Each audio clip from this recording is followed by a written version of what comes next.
कुछ महत्वपूर्ण बातें बताना चाहता हूं ताकि आपको इन आंदोलनों को सफल करने के लिए ज्यादा मशक्कत ना करनी पड़े। उसके लिए मेरे भाइयों से निवेदन रहेगा कि सबसे पहला काम आपको करना होगा तो पुलिस मुर्दाबाद बंद करना होगा। बहुत कड़वी बात होगी, बहुत सारे लोगों को धक्का लग सकता है और इधर वाले को डंडे लेकर खड़े, इसलिए मैं डर के मारे कह रहा हूं, ये भी मैं नहीं करता, हमेशा सामने ही रहता हूं, लेकिन सच्चाई कहे बिना नहीं रहता। हमें न्याय इनसे लेना होता है, न्याय हमें इनसे लेना होता है, क्योंकि न्याय की पहली सीढ़ी ये है, न्याय की पहली सीढ़ी ये है, और पहली सीढ़ी पे पैर रखते ही हम कहते हैं पुलिस मुर्दाबाद। मिल गया न्याय, ले लिया, फिर ये डंडे ना उठाए और बख्तर ना पहने तो क्या करेंगे? फूल लेके आएंगे? अरे गुनाह किया तो उसे एक एचएसओ ने किया होगा जिसने कार्रवाई नहीं की, और हम तो सारे के सारे को कह देते हैं लो आ जाओ। ये हमारी भूल है। 35 साल पहले मैंने एक पिक्चर देखी थी, उस पिक्चर का नाम था पुलिस पब्लिक।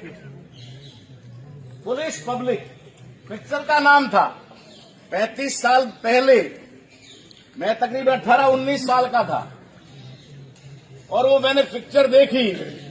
उस समय में सोचने लगा था कि ये पिक्चर बनाने वाले के पीछे उद्देश्य क्या है,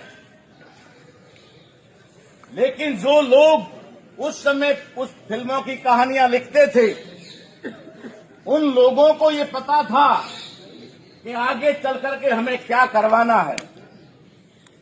पुलिस और पब्लिक को आमने सामने कर दो और हम सारे सुरक्षित।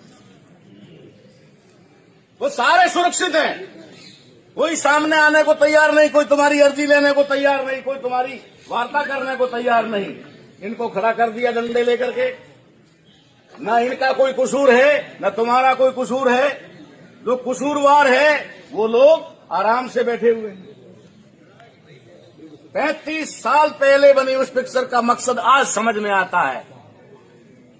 न तो इनका हमारे से कोई जाति दुश्मनी है, न पारिवारिक है, न कोई खेत खलियान की है, न तुमने इनकी भैंस बांधी, न इन्होंने तुम्हारी भैंस बांधी।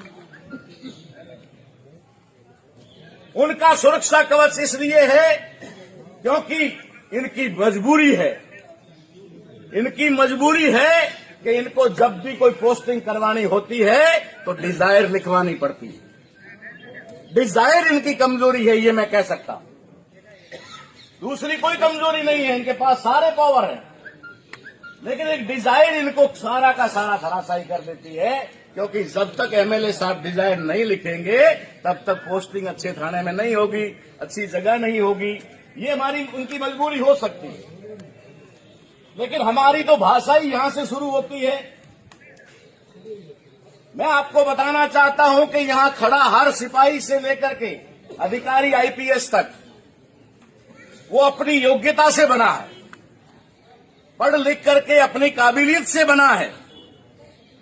इस बात से हम इनकार नहीं कर सकते, लेकिन वो नालायक जो हमारे वोट से बनकर जाते हैं उनकी तरफ आपका ध्यान कर जाएगा।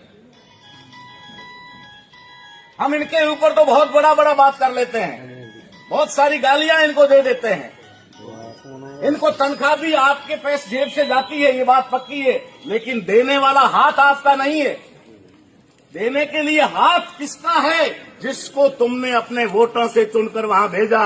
वो लोग आपके टैक्स का पैसा इनको तनख्वाह के रूप में देकर इनको गुलाम बनाने का प्रयास करता है, और बनाने का प्रयास नहीं करता, बनाता है, और अपने आदेश के अनुसार इनको नचाता है। हमें समझना होगा कि हमारा असली दुश्मन कौन है, हमें किस तरफ जाना चाहिए, हमें किससे लड़ना चाहिए। अभी मेरे भाई ने किसान आंदोलन का जिक्र किया। किसान आंदोलन में मैं लगातार वहां रहा, और किसान आंदोलन की सफलता का अगर श्रेय किसी बात को जाता है तो वो बात और राज आपके सामने खोलना चाहता हूं किसान आंदोलन का मात्र एक नारा था, जय जवान जय किसान। एक ही नारा था, जय जवान जय किसान। जब जय जवान और जय किसान हो गया तो मोदी सरकार ने जब मिलिट्री के अफसरों से बात की और कहा कि मिलिट्री ला करके किसानों के इन जो है आंदोलन को तहस नहस करो, तो पुलिस के मिलिट्री के अधिकारियों ने अपने अधीनस्थ अधिकारियों से बात की और बात चलते चलते लास्ट में सैनिकों तक, सोल्जर तक गई और उन्होंने कहा कि हम हमारे मामे ताए भूए फूफे की गोली नहीं चला सकते। हम 99% किसान के बेटे हैं और किसान की औलाद है और वहां से खेतों से चल करके मिलिट्री में आए हैं, हम किसानों पे गोली नहीं चला सकते। उन्होंने अपनी सफलता जय जवान और जय किसान से कर दी और हम खड़े होते ही मुर्दाबाद सबसे पहले प्रतिष्ठा करते हैं और सोचते हैं कि आंदोलन हमारा सफल हो जाएगा। कुछ सिर इनके रंगे जाएंगे, कुछ तुम्हारे रंगे जाएंगे, तहस नहस मामला हो जाएगा और दुश्मन सैफ का सैफ रह जाएगा। ठीक है ना? न तुम्हें न्याय मिलेगा और न पहले कभी मिला है। बता दीजिए मिला हो तो। ठीक है, कुछ बातें होती है, पैसा माँ बाप नहीं होता। पैसा अभी अभी जो एक्सीडेंट हुआ आपने सुना, मालपुरा के अंदर 3-3.5 करोड़ रुपया आ गया और समाज के लोगों ने किया। अभी हमारे एक साथी ने कहा था कि इधर भीख मांगने से तो अच्छा है कि अपने अपने फोन पे से फटाफट बैठ करके 10-10 रुपए करो, अभी कार्तिक के खाते में करोड़ों रुपए हो जाएंगे। क्यों मांगे इनसे भीख? हम लोग, अक्सर मैं ये कहता हूं लोगों को कि हम लाश रख करके लाश की कीमत आंक देते हैं। यही हमारी कमजोरी है, यही हमारी बुजदिली है। अभी बात यहां चल रही है कि पोस्टमार्टम की। पोस्टमार्टम में मैं पहले कई बार कह चुका, उसके बाद कुछ लोगों ने ध्यान देना शुरू किया। हम लोगों को क्या किया जाता, हम लोग कोई भी अपने विवेक से काम नहीं करते। इधर से भी एक विचार अंदर घुसेगा, वही विचार सब में घूमता रहेगा। ये साइकोलॉजिकल है। मैं साइकोलॉजी का टीचर रहा हूं, इसलिए बता रहा हूं।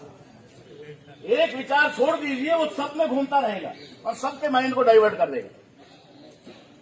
यही बात होती थी, लाश रखकर हम पोस्टमार्टम नहीं करवाएंगे। पोस्टमार्टम नहीं होता था, 3 दिन 4 दिन में लाश पूरी की पूरी सड़कें खराब हो जाती थी। उसके बाद ना तो डॉक्टर ध्यान देते थे, खाली फॉर्मेलिटीज करके रिपोर्ट दे देते थे। हमने खुद अपना सत्यानाश किया। ये हमने कहा कि पहले हमें सबसे पहले पोस्टमार्टम करवाना चाहिए, मांग करके विदिन ओवर 1 घंटे के अंदर अंदर पोस्टमार्टम होना चाहिए। पोस्टमार्टम होने के बाद हमें पता है ना, पोस्टमार्टम चाहे गुजरात में हो चाहे पोस्टमार्टम राजस्थान में हो, हमारे फेवर में नहीं होने वाला। वो पैसे के फेवर में होता है, किसी के फेवर में नहीं होता। और इसका उदाहरण आपको बता देता हूं। भाई कार्तिक मुझसे 20 बार मिला, मैंने बहुत कुछ उसकी मदद कानूनी तौर पे करने की कोशिश की। मैंने आईजी साहब तक उसको मिलवाया, शिवगंज के एसडीएम साहब से फोन करके भी उसकी मदद करने के लिए बोला। लेकिन आखिरी वक्त जब मेरे से मिलने आया, तब इस भाई ने मुझे कहा कि सर मेरी जमीन का मामला और उसकी वजह से मुझे 6 महीने से फरारी काटनी पड़ रही है। मेरे पीछे गुंडे लगे हुए हैं, मेरे साथ कभी भी कुछ भी हो सकता है। वो साउथ और पांडिचेरी तक रहा, बाड़मेर जिले में 1-1.5 महीना उसने काटा। उस दौरान मैं इन्वेस्टिगेशन ऑफिसर नहीं हूं और न ही मैं पूरी की तरह, लेकिन मेरा जो डाउट है वो आपके सामने रख रहा हूं। ये भी सुन ले पूरी तरह से, अगर इनके अधिकारी भी हैं तो, क्योंकि कहीं इन्वेस्टिगेशन में अड़चन आ रही हो तो मैं आपको एक पॉइंट दे रहा हूं यहां पर। वो मेरे से कहता है कि मेरा प्लॉट खाली करवाने के लिए ट्रस्ट के लोगों ने मुझे 3 करोड़ रुपए का ऑफर किया। तो मैंने मजाक में, वैसे सही में भी उसको कहा, मैंने कहा पागल तूने ठोकर मार दी। वहां पर क्या कर रहा था, बाप की तलाई में काला खाने वाली बात हो गई है। तो 3 करोड़ रुपए लेकर कहीं फॉर्म 3 करोड़ रुपए नहीं लिया। तो मैंने कहा अब उन लोगों ने कह दिया है कि यही पैसा हम तेरे बंदोबस्त के लिए लगाएंगे। आपको असली मुलजिम की तरफ ले जाता है। कहां से ये मामला शुरू होता है? 3 करोड़ रुपए तो कार्तिक को देने के लिए थे, तो कार्तिक को मरवाने के लिए 30 करोड़ भी लग जाए तो क्या फर्क पड़ता है? अजीब बात है। और ये सच्चाई है। मैं कोई सील लगा के ठप्पा नहीं दे रहा, लेकिन मेरा डाउट इस बात पे जा रहा है कि ये हत्या करवाने के पीछे उनकी साजिश है और उनकी सुपारी दी हुई है, सुपारी देकर के ये हत्या करवाई गई। 3 करोड़ का ऑफर था, इसने नहीं लिया और उस समय कहा उन्होंने कि यही पैसा हम तेरे बंदोबस्त में लगाएंगे। कर दिया बंदोबस्त।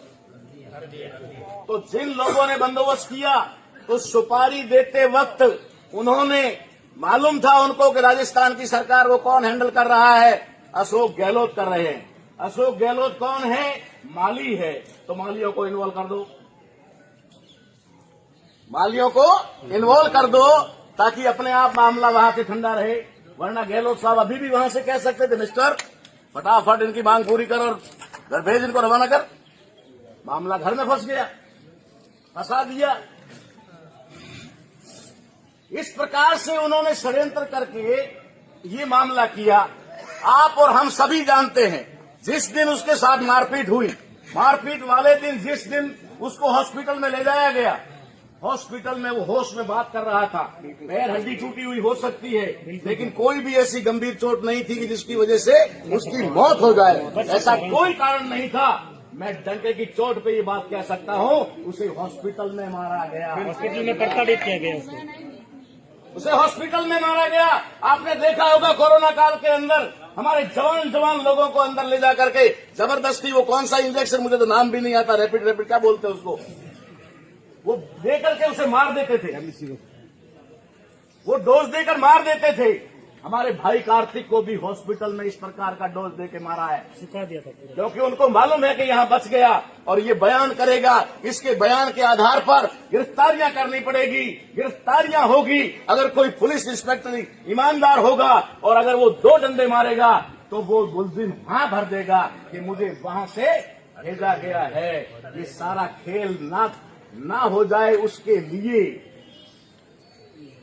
उसने मेरे सामने नाम लेकर के कहा था कि मेरे इस मैटर के अंदर संयम लोढ़ा, क्या नाम है उसका, पूरी तरह से इन्वॉल्व है। आज सहानुभूति करने के लिए कोई कह रहा था उसके घर पे गया, हाँ गया। सहानुभूति यहां देना आकर के, तेरी औकात है तो पब्लिक में आके दे। लेकिन साथियों, गलतियां हम करते हैं और दोष किसी और को देते हैं। ये गलतियां हमारी है। मैंने कई बार ऐसे आंदोलनों में लोगों को कहा है, जब भी घटनाएं ऐसी होती है, कभी कलेक्ट्रेट पे मत आओ, कभी एसपी के ऑफिस मत आओ, सीधे के सीधे पता करो कि एमएलए और एमपी का घर कहाँ है।